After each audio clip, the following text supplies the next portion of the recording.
Considere a reação química, uma reação hipotética que ocorre em fase gasosa e envolve os reagentes X e Y, então é X reagindo com Y, e o produto Z. Então eu vou produzir Z nessa reação. Num experimento, foram misturados em um recipiente 5 mol de X com 5 de Y. Ou seja, o enunciado já está me dando as quantidades de 2 reagentes. Um deles está em excesso. Vamos ver o que ela vai pedir. Após 1 minuto, nesse recipiente havia 4 mol de X, 3 de Y e 1 de Z, como registrado nesse quadro. Suponho que essa reação prossiga até o consumo total do reagente limitante, né? Porque o reagente em excesso fica sobrando. Considerando-se a quantidade inicial de X e Y, é correto afirmar que a quantidade máxima de Z a ser obtida nessa reação é de... Na verdade, o primeiro passo é que a gente precisa fazer o balanceamento dessa reação. Mas como que eu vou fazer o balanceamento, né, se eu tenho espécies genéricas? O quadro que ele me deu foi para me contar qual que é o balanceamento dela. Como assim? Lembra, Proust, que uma reação, né, a estequiometria de uma reação segue sempre uma proporção. Se eu consumo 1 mol do reagente e 2 do outro, se eu consumir 10 mols do primeiro reagente, eu vou ter que consumir proporcionalmente 20 do outro. Tá, e o que eu quero dizer com isso? Se após 1 minuto tinha 4 mols de X e no início tinha 5, quanto de X que foi consumido? Concorda que é 1 mol?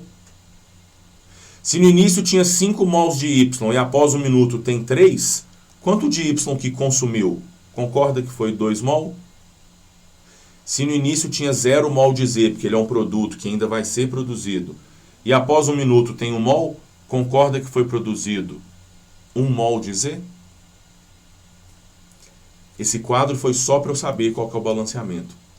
Então a reação que a gente tem acontecendo mesmo é 1x mais 2y, que produz 1z.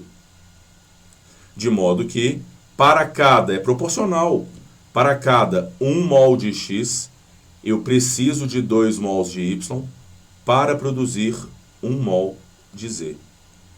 E aí a questão quer saber a quantidade máxima de z que dá para ser produzida. Eu vou colocar a letrinha A aqui, né?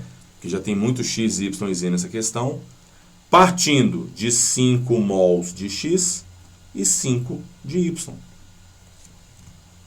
Se ele, pega qualquer um, pega nada. Um deles está sobrando, um deles está em excesso. Eu vou testar cada um deles. Podia fazer uma regra de 3 entre eles ou testar. Vamos testar. De modo que, pegando primeiro x com z, partindo de 1 mol de x, eu produzo 1 mol de z. Partindo de 5 mol de x, quanto de z a gente produz? Um xzinho, né, que vai dar 5 mol de z. Ou seja, pegando o reagente X como referência, dá para produzir até 5 mols de Z. Tá, e se eu pego o reagente Y, vamos ver? Com 2, estou olhando lá para a minha receita, ó. Com 2 mols de Y, dá para produzir 1 mol de Z. E com 5 mols de Y, quanto de Z dá para produzir? Um xzinho, tal que esse xzinho dá 2,5 mol de Z. Vamos interpretar esses resultados? Com o reagente X, eu consigo produzir até 5 mols do produto Z. Mas, com 5 mols do reagente Y, dá para produzir só 2,5 do produto Z. E aí, a gente vai produzir 5 ou 2,5? É lógico que a gente vai produzir 2,5. Bruno, por que não 5? Porque eu não tenho o reagente Y suficiente que dá para produzir 5 mols de Z. A quantidade do Y dá para produzir apenas 2,5. A questão não pediu isso, mas eu descobri então aqui que o X é o meu reagente que se encontra em excesso e o Y é o meu reagente limitante. Todas as regras de 3 que a gente faz, a gente considera sempre o limitante, esquece o reagente em excesso.